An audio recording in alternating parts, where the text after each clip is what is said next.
Hi, I'm going to show you one of my favorite features in Equal Time, which is the cross-meeting search function. So this is really helpful for when you want to see where all the mentions of a particular term happened across all of your meetings. So let's say I'm working on, this is a real life example, right? So we're working on white labeling and we want to look through all the past conversations we've had. Maybe I want to find internal discussions as well as discussions I've had with partners about white labeling.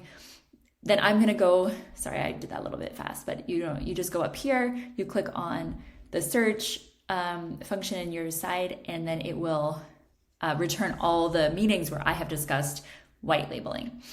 So then I can go through, see all the ones from the past, and then click into them and then find references to it. So maybe I want to look at internal discussions, as I said, or client issues, and I don't remember what day that happened on, or it's my meeting archive is getting really long, and so this is like the fastest way to find that.